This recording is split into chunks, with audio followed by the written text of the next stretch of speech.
यूं तो बनारस घाट अपनी खूबसूरती के लिए बहुत प्रचलित है, पर घाट के किनारे कई राज लिए बैठे हैं। ये कहानी शुरू होती है बनारस के घाट के पास बने ममता निवास से, जहाँ प्रिया लाल जोड़े में ममता के घर उसकी बहू बनकर आती है। आओ आओ बहू, घर को अपने पैरों से पवित्र करो। ममता घर की दहलीज पार कर ही रही होती है कि अचानक एक बहुत गंदी सी बास पूरे घर में फैल जाती है।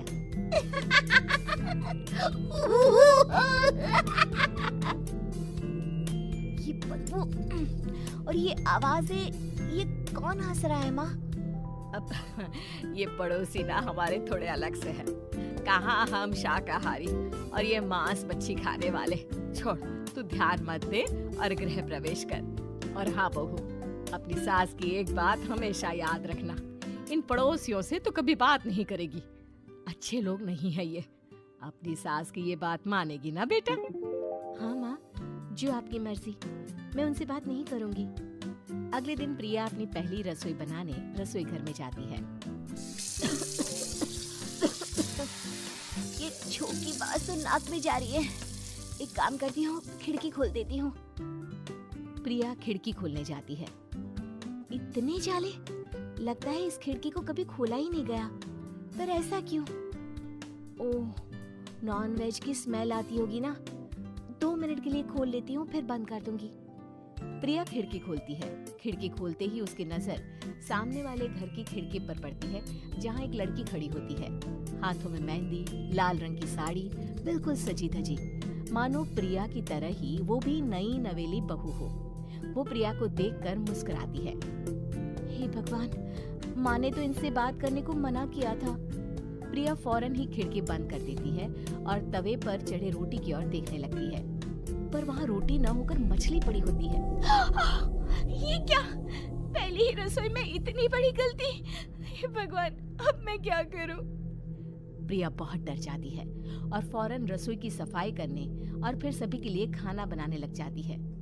जब वो सबको खाना परोसती है, सब तो ठीक है, मैं बेकार में चिंता कर रही थी। हे भगवान, ऐसे ही बस अपनी कृपा बनाए रखना। रात के वक्त जब सब सो रहे होते हैं, तब प्रिया को पायल की आवाज सुनाई देती है, जिससे उसकी आंख खुल जाती है। ये पायल की आवाज कहाँ से आ रही है? प्रिया उठकर उस आवाज के पीछे छत की सीढ़ियों तक जाती है। तभी उसे बच्चे के रोने की आवाज आती है। प्रिया छत पर जाती है तो क्या देखती है? वही लाल साड़ी वाली लड़की अपनी गोद में एक नवजात बच्चे को घुमा घुमा कर सुला रही है। तभी प्रिया की नजर उसके पेट पर पड़ती है। ओह गॉड, ये तो प्रेग्नेंट भी है। सुनिए, बच्चा सो नहीं रहा है क्या? मैं कुछ मदद करूं? नहीं, आपके घर वालों को अच्छा नहीं लगेगा, मैं संभाल लूंगी। स्नेहा की गोद से बच्चा हाथ मारकर प्रिया की गोद में आने को छटपटाने लगता है। दोनों घर अगल बगल में बने होने के कारण प्रिया उस बच्चे को गोद में ले लेती है। प्रिया के पास आते ही वो सो जाता है। बच्चे का वो स्पर्श रात भर प्रिया भूल नहीं पाती और अगली सुबह वो छत पर कपड़े सुखा रही होती है। तभी उसे एक औरत इशारा करके बुलाती है। स्नेहा कह रही थी बाबू तुम्हारी गोद में आते ही सो गया। मैं गौरी, स्नेहा की माँ हूँ। बहू, घर आना, बाबू को खिला भी लेना। शाम को जब घर पर कोई नहीं रहता, बच्चे से मिलने के लिए प्रिया छिपकर अपनी पड़ोसन के घर चली जाती है और कुछ देर बच्चे को खिलाकर वापस लौट आती है।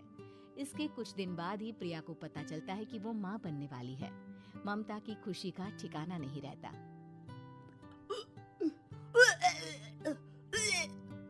माँ जी, पता नहीं क्यों उल्टी आ रही है। प्रिया भागती हुई वॉशरूम में जाती है तो हरे और लाल रंग की उल्टी करती है। उस उल्टी में से कीड़े निकलते हैं। ये क्या? खून और ये कीड़े! माँ! माँ! प्रिया की आवाज सुनकर ममता दौड़ कर आती है, पर बेसिन में कुछ नहीं होता। प्रिया हक्की बक्की रह जाती है। ये सब क्या हो रहा है? प्रिया घबरा जाती है और अपने कमरे में जाकर सो जाती है। डर के कारण वो इतनी थक जाती है कि उसकी आंख लग जाती है। तब उसे ऐसा लगता है उसके पेट पर मानो कोई बैठा हुआ हो। कौन हो? प्रिया के पेट पर एक 5 महीने की बच्ची बैठी हुई थी, जो बुरी तरह जली हुई थी। माँ, तुम ही मुझे लाई ना अपने पेट में? मैं तुम्हारी माँ नहीं हूँ। कौन हो तुम? माँ, देखो मैं जल गई बुरी तरह से। 6 महीने पेट में रहने को भी मुझे नहीं मिला। सहला दो ना माँ। बचाओ, बचाओ, माँ। ममता दौड़कर कमरे में आती है। प्रिया की बातें सुनकर वो सब समझ जाती है।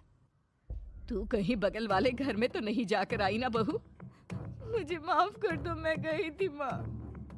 उस घर में सब मरे हुए हैं बहू। कई साल पहले स्नेहा उस घर में बहू बनकर आई थी। कुछ ही दिन में वो एक बच्चे को जन्म देने वाली थी। पूरा घर बच्चे के आने की खुशी में खोया था कि एक दिन अचानक उस घर में आग लग गई। सब बुरी तरह जलकर मर गए। गौरी आज भी दादी बनने का इंतजार कर रही है और इसीलिए स्नेहा ने अपना अजन्मा बच्चा तुम्हारी कोख में डाल दिया। ममता ये कह रही होती है कि पीछे से उसके पैरों को एक बच्चा पकड़ लेता है। दादी, दादी। माँ, स्नेहा की गोद में यही बच्चा था। ये बच्चा कौन है फिर? तेरी मौत है। तेरी भी दादी। जिस चीज का ममता को डर था वही हो गया। ममता निवास के ऊपर मौत ने चादर बिछा दी थी। प्रिया का पेट ऐसे बढ़ जाता है मानो 9 महीने का हो। 2 हाथ उसके पेट से बाहर निकलते हैं। बहू, संतोष को फोन कर, किसी पंडित जी को बुला बहू। प्रिया का पति भागता हुआ घर आता है। ये तो होना ही था माँ। तेरा पाप तेरे सामने आ गया तो तू सह नहीं पा रही है। स्नेहा घर में आग लगी नहीं थी, माँ ने लगाई थी प्रॉपर्टी की लालच में। और वो बच्चा मेरी पहली पत्नी का बच्चा है, मेरा बेटा, जो कि उस आग की चपेट का शिकार हो गया था। मैंने तुमसे ये सब माँ के कहने पर छुपाया था। मुझे माफ कर दो प्रिया। तुम अगर चाहो तो यहाँ से जा सकती हो। मैं तुम्हें किसी भी बंधन में रखना नहीं चाहता। मेरी शादी हुई है आपसे, मैं आपको छोड़ नहीं सकती, पर उससे पहले हमें स्नेहा, उसकी माँ और बच्चे की आत्मा की शांति करवानी होगी। संतोष और ममता गौरी के घर जाते हैं। अंदर सब कुछ जला हुआ होता है। जमीन पर जली हुई लाशें बिखरी हुई थी।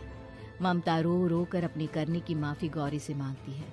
प्रिया स्नेहा के घर वालों का अंतिम संस्कार करवा देती है और ममता निवास फिर से आत्माओं के साए से मुक्त हो जाता है।